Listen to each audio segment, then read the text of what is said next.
Bonjour à tous, Victor Julien, je suis interne d'anesthésie et réanimation, actuellement en deuxième semestre en anesthésie sur Bicêtre, et je vais vous présenter mon stage junior intitulé Myth and Reality, encadré par le docteur Benoît Gilles, dans lequel on va parler donc, de mythes en médecine, avec un mythe bien répandu qui voudrait qu'il y ait plus de naissances les soirs de pleine lune. Pour commencer, je vous propose de rencontrer David. David est interne d'anesthésie et s'apprête à prendre sa garde sur la maternité de Bicêtre.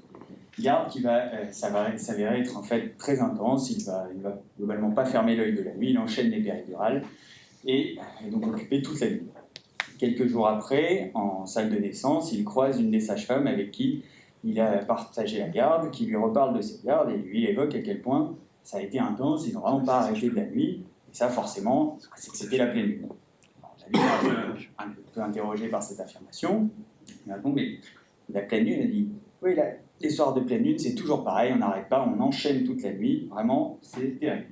Alors sur le moment, David ne relance pas trop, et puis, quelques temps après, il se pose quand même un peu cette question, et il va chercher à interroger les gens autour de lui. Et ce qu'il trouve, c'est qu'il y a quand même près de 25% des personnes à qui il pose la question qui lui affirment effectivement qu'il y a plus de naissances les soirs de pleine lune. Bon. Donc il va également aller chercher un peu ailleurs, peut-être que c'est au niveau de Bicêtre que on pense ce genre de choses. Et ce qu'il trouve, c'est chez les Américains, que dans une population d'infirmières en médecine périopératoire, que près de 70% d'entre elles pensent que la pleine lune majore le stress et la charge de travail, et ça dans une population qui se dit généralement peu superstitieuse. Bon. Donc a priori, c'est un vrai sujet, et à partir de là, il va chercher au niveau de la bibliographie, voir s'il y a des études qui existent sur le sujet. Et en fait, il trouve un paquet de choses. Ça commence dès les années 60, en 1959, 79, 86, 2001, 2005, 2008, et même de nos jours, on continue à avoir des études publiées régulièrement sur le sujet. Donc, on va en sélectionner quelques-unes pour voir un peu plus en détail ce qu'elles ont. La première étude de Morton Pradhan, publiée dans l'American Journal of Obstetrics and Gynecology en 2005, portant sur le registre des naissances de l'Arizona, qui regroupe quelques 168 000 naissances spontanées. Donc on exclut les césariennes urgentes et programmées, ainsi que tous les déclenchements. Et ce qu'on retrouve, eh bien, on a ici en ordonnée le taux de naissance, en abscisse la phase de la lune. Et on voit donc que le soir de pleine lune ou le soir de nouvelle lune ou tout autre soir, il n'y a pas de variation du taux de naissance, quel que soit le soir du cycle lunaire. Peut-être que les Américains, en fait, ils sont moins sensibles que nous à la pleine lune. Donc on va essayer de venir voir en France, cette fois, avec une étude de Laurent Tout-le-Monde, publiée dans Population en 1986, sur le registre français des naissances, qui va regrouper quelques 6 millions de naissances. Et il retrouve des variations dans la journée, plus de naissances le matin, plus de naissances également dans la semaine le mardi, un peu moins le dimanche, donc des variations également dans la semaine, mais il ne met pas en évidence de variations selon le cycle lunaire. Bon, peut-être que c'est la façon d'étudier qui n'est pas la bonne. Et pour ça, il y a d'autres études qui se sont penchées sur des techniques un peu différentes, avec en premier lieu l'analyse spectrale. Alors l'analyse spectrale, c'est quoi? Eh bien, ça consiste à prendre un signal complexe, comme par exemple le nombre de naissances quotidiennes, et d'essayer de le décomposer en une somme de signaux plus simples présentant une récurrence. Et une fois qu'on a réalisé ça, eh bien, on peut transposer ce signal et le représenter sous la forme d'un pic de fréquence dans un graphique. Et c'est ce qu'a fait QCQN dans Acta Obstetrica et Gynecologica en 2008, portant sur le registre allemand des naissances cette fois, avec quelques 4 millions de naissances. Et on retrouve ici donc leur étude. On voit en ordonnée la puissance spectrale, c'est-à-dire la force de la récurrence, en abscisse la période en jours, et on voit bien donc un pic à 7 jours, qui est plutôt en concordance avec l'étude de Tout-le-Monde qu'on a vue juste avant, c'est-à-dire qu'il y a une récurrence qui intervient tous les 7 jours. On a également un pic à 365 jours. On peut faire l'hypothèse, par exemple, que ce soit le 1er octobre, 9 mois pile après le Nouvel An. Et ce qu'on observe lorsqu'on zoome sur 29,5 jours, soit la durée d'un cycle lunaire qui est constante au cours du temps, eh bien, il n'y a pas de pic de récurrence qui apparaissent, il n'y a pas de récurrence calquée sur le cycle lunaire. Alors si ici il y avait une récurrence, ça ne voudrait pas dire forcément que c'est la pleine lune, juste qu'il y aurait une récurrence qui se baserait sur le cycle lunaire. Ici, ce n'est pas le cas. Pour continuer dans le domaine mathématique, je propose des études de Frédéric Chamban en 2021, publiées dans Compte rendu mathématique sur 50 ans de registre de naissance en France, donc une des plus grosses études qui regroupe près de 35 millions de naissances. Et ce qu'elle a montré, eh bien, c'est une très légère variation. On a ici en ordonnée le nombre moyen de naissances quotidiennes, en abscisse la période dans le cycle lunaire, avec le 0 étant la pleine lune. Et donc on a une très légère variation, mais au prix en fait de deux bémols. D'une part, de nombreux correctifs mathématiques, puisqu'elle a cherché à gommer toutes les variations cycliques qu'on a vues auparavant, et pour essayer de faire ressortir du coup une variation. Je vous ai mis la formule qu'elle a utilisée pour information, que moi j'étais bien en peine de critiquer, et donc on voit quand même une grosse complexité mathématique, et tout ça pour faire ressortir une variation qui n'est que de 15 naissances, très légèrement au-dessus du seuil de significativité, sur l'ensemble de la France, avec une moyenne de près de 2120 naissances quotidiennes.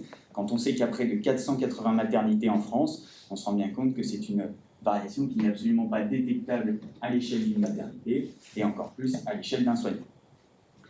Donc, on a montré qu'il n'y avait a priori pas plus de naissances les soirs de nuit, donc en tout cas, ça n'était pas cliniquement significatif. On va essayer maintenant de comprendre comment un tel mythe s'est propagé et s'est répandu, s'est imposé dans l'imaginaire collectif. Un premier élément de réponse, on peut le trouver du côté de la théorie des faux souvenirs, élaborée par Elisabeth Loftus dans les années 80, qui nous dit qu'on peut en fait induire un faux souvenir dans l'esprit d'un sujet. Pour ça, elle a soumis deux groupes de sujets à une série d'images qui retrace l'accident d'une voiture contre un piéton. Dans cette série d'images, on retrouvait un panneau au côté duquel passait la voiture. Pour le premier groupe de sujets, c'était un panneau stop. Pour le second groupe de sujets, c'était un panneau céder le passage. Et dans un second temps, elle leur soumettait un questionnaire intermédiaire dans lequel on allait les interroger de manière indirecte sur ce panneau, avec donc dans le groupe avec un stop, soit une information qui concernait le panneau qui était un panneau stop, donc une information concordante avec l'image qu'ils avaient eue, soit une information discordante, on leur parlait cette fois d'un céder le passage. Et inversement, dans le groupe qui avait un céder le passage initialement, soit on leur présentait une information concordante, un céder le passage, soit une information discordante, un stop. Ça, c'était dans la partie questionnaire, ça c'était une question, ils ne savaient pas de nouvelle image. Et enfin, on leur demandait dans un questionnaire final de dire quel panneau ils avaient vu. Et ce qu'elle a montré, c'est qu'on a ici en ordonnée la proportion de bonnes réponses, en abscisse le type d'information. Eh bien, lorsqu'on a une information discordante, c'est-à-dire un panneau qui n'était pas le même dans le questionnaire par rapport à l'image, eh bien, on a un taux de bonne réponse qui est significativement moins important. On a induit le souvenir que c'était un panneau différent. Et cet effet est d'autant plus marqué que le questionnaire est soumis de manière différée par rapport aux images. On a donc pu induire l'idée d'un panneau différent. On peut également induire l'idée que c'était la pleine lune à David après sa garde. On a créé un faux souvenir, mais ça n'explique pas maintenant comment ce dernier a pris une telle importance dans la mémoire collective et s'est imprégné. Et pour ça, il faut aller chercher il faut essayer de lui trouver un rôle à ce souvenir. Et ce rôle qu'on va lui trouver, ça va être d'expliquer en fait la malchance d'avoir une garde aussi intense. Et parce que globalement, notre cerveau a besoin en fait d'expliquer la malchance. Ça vient des études de Lerner en 1965, qui a fait travailler deux protagonistes sur une tâche. Et ces deux protagonistes, il les a enregistrés pendant qu'ils travaillaient pour ensuite passer l'enregistrement à un groupe d'étudiants. Et ce groupe d'étudiants, on leur a dit, qu'un des deux protagonistes avait été tiré au sort pour être payé. Une fois qu'ils savaient ça, ils devaient juger lequel des deux avait le plus contribué à la tâche. Et ce qu'a montré Lerner, c'est que lorsqu'on dit aux étudiants que c'est Bill qui est payé, ils vont juger que c'est Bill qui a le plus contribué à la tâche. Alors que quand on leur dit que c'est Tom qui est payé, ils vont dire que c'est Tom qui a le plus contribué à la tâche. On voit ici qu'on a besoin d'une justification, puisqu'on a été tiré au sort pour être payé, c'est forcément qu'on a plus contribué à la tâche. Et en miroir, si on a eu la malchance d'être tiré au sort pour ne pas être payé, c'est que forcément, on a moins contribué à la tâche. Donc s'il a eu la malchance d'avoir une garde très intense, si on lui propose la solution de dire que c'était la pleine lune, oui, forcément, c'est parce que c'était la pleine lune. Donc on a trouvé un rôle, on a créé un faux souvenir, on lui a donné un rôle, on va maintenant chercher à comprendre comment ce dernier s'est autant propagé. Et ça, on va aller voir du côté de la rumeur et de la genèse d'une rumeur, des travaux d'Alport et Postman en 1945, qui ont montré que pour créer une rumeur, il faut deux temps. Un temps de réduction quantitative de l'information et un temps d'accentuation de certains détails. La première phase, on voit ici en ordonnée le pourcentage de détails retenus quand on fait transiter une information à travers en abscisse le nombre de relais. Et ce qu'on voit, c'est qu'à partir de 3 relais, on a déjà plus de 35% de l'information qui est retenue. Et très vite, on atteint un plateau aux alentours des 4-5 relais avec une information très concise qui permet d'être transmise très facilement. La deuxième phase, c'est l'accentuation de certains détails, comme par exemple la pleine lune, qui va prendre une importance considérable jusqu'à atteindre notre forme il y a plus de naissances les soirs de pleine lune, qui aurait donc tous les critères d'une bonne rumeur. Ils ont également montré que la rumeur avait un rôle social, puisqu'elle consolide la ressemblance entre les partenaires d'une interaction, elle crée un acquis commun au sein d'une communauté, et derrière, c'est très difficile de la critiquer, puisque toute personne qui se récurrait à la critique de cet acquis commun à un groupe, eh bien, entraînerait le risque d'être mis à l'écart, voire écarté du groupe. Donc, on a créé un faux souvenir, on lui a donné un rôle, on a fait en sorte qu'il puisse se propager facilement, et on va voir qu'on peut également le rendre très difficilement critiquable en regardant du côté du biais de confirmation. Le biais de confirmation, j'imagine que vous avez déjà un peu entendu parler. C'est un biais qui veut qu'en gros, on a tendance à sélectionner les informations qui vont dans notre sens, selon nos convictions. On va interpréter les données qu'on nous présente selon nos convictions. Ça, c'est des travaux de Ross et Leber en 1979 qui ont conduit une étude avec 2 groupes de sujets ayant des convictions opposées sur la peine de mort. Ils leur ont soumis 2 études en lien avec cette dernière. Et ce qu'ils ont montré, c'est que chaque groupe va interpréter les études selon ses convictions initiales. Ceux qui étaient pour la peine de mort vont rester évidemment convaincus de la peine de mort et vont les interpréter dans ce sens-là. Et inversement, pour ceux qui étaient contre la peine de mort. Pour aller un peu plus loin, je vous propose la théorie de l'engagement de Kistler en 1971 qui veut qu'en fait nos actes nous engagent, c'est-à-dire que plus on va répéter un acte, plus on va avoir tendance à persévérer dans cet acte ou dans ce comportement. Et cet engagement est d'autant plus marqué qu'il est réalisé que c'est un acte ou un comportement réalisé en public.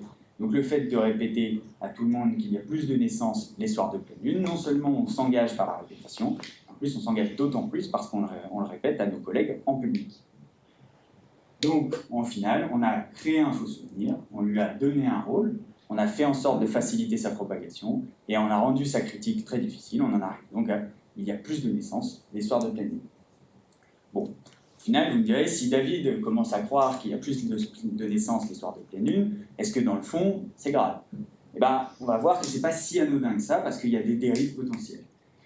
Une des premières dérives, c'est le fait de penser que la pleine lune influe sur les naissances, un peu de manière plus large, penser que les astres influent sur les naissances et de manière normale influent sur la vie. Et ça, on voit bien que c'est quand même une porte ouverte vers des croyances en opposition avec la science et la médecine. Et on va prendre un exemple avec la biodynamie, qui est une agriculture un peu moderne, qui se veut proche de la nature et qui pense en fait que la croissance des plantes dépend notamment des astres, entre autres choses, puisqu'il y a aussi des théories à base de cornes de bouse de vache, donc des croyances un peu ésotériques. Et en fait, cette biodynamie est une branche de l'anthroposophie. Et l'anthroposophie, c'est quoi? C'est un mouvement pseudo-scientifique qui voit le monde en fait mu par des forces spirituelles, qui a fait l'objet de véritables inquiétudes de la part des associations de lutte contre les dérives sectaires et également du MIVILUT, qui est la mission interministérielle de lutte contre les dérives sectaires, avec une question au Sénat. Donc on voit que c'est un vrai sujet. Que l'anthroposophie, quand on va sur le site de cette dernière, on voit qu'en fait, elle s'immisce un peu dans tous les aspects de la vie. Alors, elle a une branche dans l'agriculture, comme on l'a vu, mais elle a également une branche dans la médecine, qui est, devinez quoi, anti-vax. Elle a une branche dans la pédagogie, dans le social, et elle a également des écoles anthroposophiques chargées de promouvoir cette pensée, et ça a fait l'objet de nombreux questionnements, avec, notamment en Allemagne ou aux États-Unis, avec des cas de rougeole qui sont réapparus dans les écoles anthroposophiques notamment, donc on le voit avec un véritable risque pour la santé des populations. Bon, alors passer de la croyance du fait qu'il y a plus de naissances les soirs de pleine lune à la biodynamie et ensuite à l'anthroposophie, vous me direz c'est peut-être un petit peu tiré par les cheveux. Eh bien, oui et non, parce qu'en fait, baigner dans une croyance comme la pleine lune influe sur la naissance, c'est pas si anodin que ça, et ça conduit à avoir un a priori positif sur cette croyance. Ça c'est le phénomène de simple exposition qui a été étudié par M. Zajonc en 1968, qui a montré en fait, lorsqu'on expose des sujets à un élément, et bien plus on les expose à cet élément, plus on va avoir un a priori positif vis-à-vis de cet élément. Son expérience, il a soumis les sujets à des mots inconnus, soi-disant en langue étrangère. Alors, je vais vous donner un peu des exemples. On a Itikiaf, Katirga, Iwojni, Zabulon, Chandaral, Kanta, donc on voit qu'ils ne veulent absolument rien dire.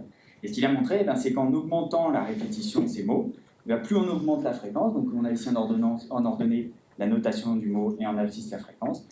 Il leur a demandé derrière de juger si le mot avait, selon eux, une connotation positive ou négative dans la langue étrangère.